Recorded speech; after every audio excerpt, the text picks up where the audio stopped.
Hujambo mwanafunzi wa Kiswahili mahali ulipo, naitwa Ustadh Kakamnai, na kipindi ambacho kipo hewani ni Uketo wa Kiswahili, na mada yetu la leo ni vyombo vya usafiri, tukijaribu kuangazia vyombo vya usafiri wa nchi kavu na vyombo vya usafiri wa majini.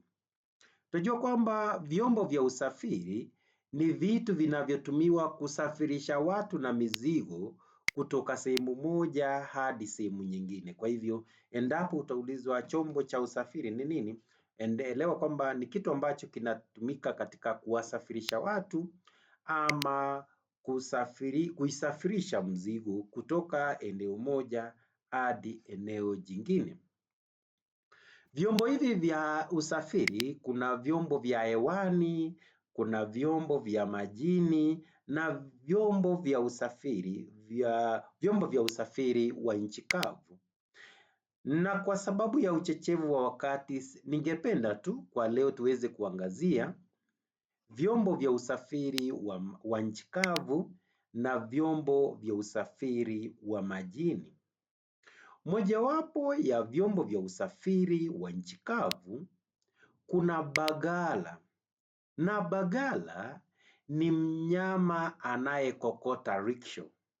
Kwa hivyo mnyama anayetumika katika ukokotaji ama katika kukokota rickshaw basi huitwa bagala. Huenda ni punda, huenda ni farasi, mnyama yeyote yule anayetumika katika ukokotaji wa rickshaw huitwa bagala. Kuna daladala. Daladala ni gari la kubeba abiria kwa safari fupi. Kwa hivyo yale magari ambayo yanatumika katika usafirishaji wa abiria katika masafa mafupi basi huitwa daladala. Kuna karadinga nalo. Karadinga tuelewe kwamba hili ni gari la polisi la kubeba wahalifu. Kwa hivyo gari la polisi la kubeba wahalifu huitwa daladala.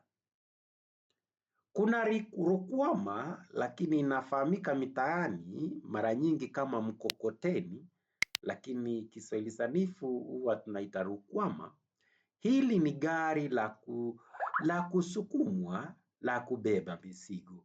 Gari la kusukumwa linalotumika katika kubeba mizigo.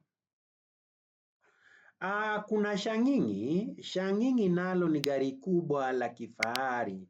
Kuna magari haya mazito mazito, mara nyingi utapata kuna gari hili la Prado, Range Rover, magari haya mazito mazito.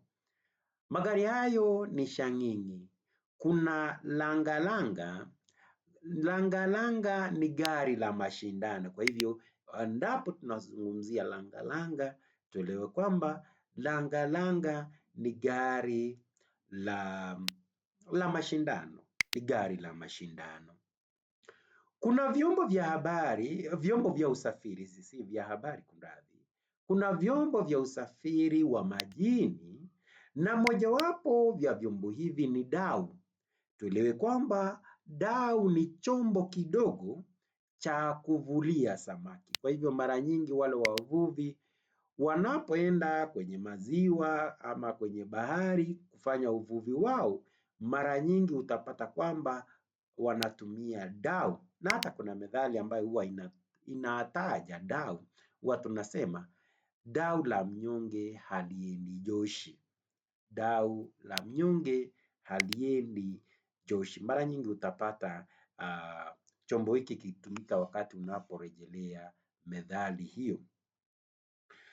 Kando na haya ambayo tumeweza kuangalia, kuna hori. Kuna hori. Hori pia ni chombo kidogo, ni chombo ambacho ni kidogo ukilinganisha na dau. Kwa hivyo endapo chombo hicho ni kidogo ikilinganishwa na dau, basi tunaita hori. Kuna jahazi. Jahazi ni chombo cha baharini kilichoweza kutengenezwa kwa mbao, basi chombo hiki tunaita jahazi. Kuna mashua na najua kwamba labda unaelewa hili. Mashua ni chombo cha majini kinachoendeshwa kwa kutumia makasia. Ikiwa madarasa yale ya chekechea, mlikuwa unaisikia watoto wanaimba ro ro row your boat. Kwa hivyo unatumia makasia wakati ambapo unaendesha chombo hiki cha majini kinachoitwa mashua.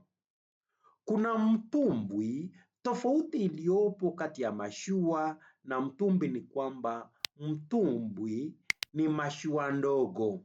Kwa hivyo mtumbwi ni mashua ndogo. Kuna ngalawa. Ngalawa pia bado ni mtumbwi wenye mirengu. Kwa hivyo ngalawa tufahamu kwamba ni mtumbwi wenye mirengu. Kuna merikebu. Kuzungumza kuhusu merikebu, hii ni jahazi kubwa linalotumia tanga au mashine. Kwa hivyo aina mojawapo ya aina ya jahazi kubwa linaloweza kutumia tanga ama linalotumia mashine, basi tunaita merikebu. Kuna meli. Meli ni chombo kikubwa cha baharini. Meli ni chombo kikubwa cha baharini. Na nadhani umewahi sikia kuhusu meli kubwa ambayo iliweza kuzama. Ilikuwa kwenye bahari ya Pacific.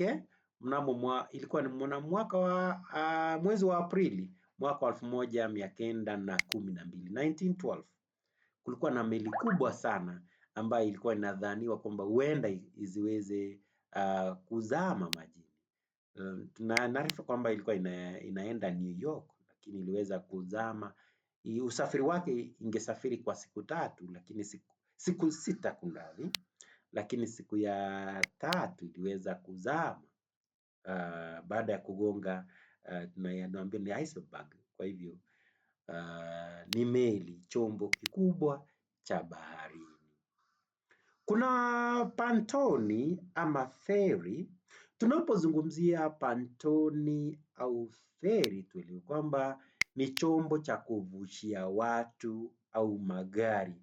Kwa wale ambao mara nyingi wameenda pale Mombasa, pale chini tu karibu na Mama Ngina Drive, mara nyingi utapata kwamba kuna feri ambayo inatumika kuvusha watu kutoka upande mmoja hadi upande mwingine. Wao wanaita Likoni Ferry pale jijini Mombasa.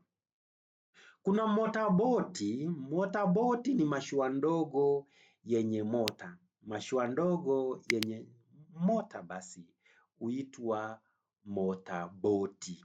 Huwa unaitwa motaboti.